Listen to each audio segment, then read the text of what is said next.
اللہ تعالیٰ قرآن مجید فرقان حمید میں فرماتا ہے، یا ایھا الذین آمنوا استعینوا بالصبر والصلاۃ ان اللہ مع الصابرین۔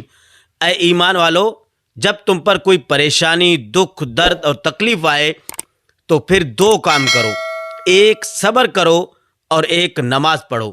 جب یہ دونوں آپ کرو گے تو فرمایا کہ ان اللہ مع الصابرین، کہ صبر کرنے والوں کے ساتھ اللہ تعالیٰ ہے۔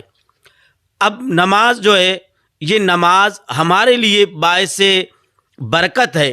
نماز پڑھنے سے چہرے میں نور آتا ہے، نماز پڑھنے سے گھر میں برکت آتی ہے، نماز پڑھنے سے نبی کریم علیہ الصلاۃ والسلام کی آنکھوں کو ٹھنڈک ملتی ہے، نماز پڑھنے سے اللہ تعالیٰ کی رضا ملتی ہے۔ یاد رکھیے گا، نبی کریم علیہ الصلاۃ والسلام نے ارشاد فرمایا، اگر کسی کے گھر کے سامنے ایک نہر ہو اور وہ بندہ اس نہر کے پانی سے دن میں 5 مرتبہ نہائے، کیا اس کے بدن پر کوئی میل کچیل باقی رہے گا؟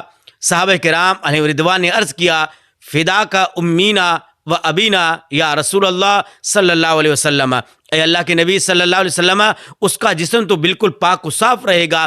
نبی کریم علیہ الصلاۃ والسلام نے فرمایا، بالکل اسی طرح جو 5 وقت نماز پڑھتا ہے، اللہ تعالیٰ اس کے جسم کو گناہوں کے میل کچیل سے پاک و صاف کرتا ہے۔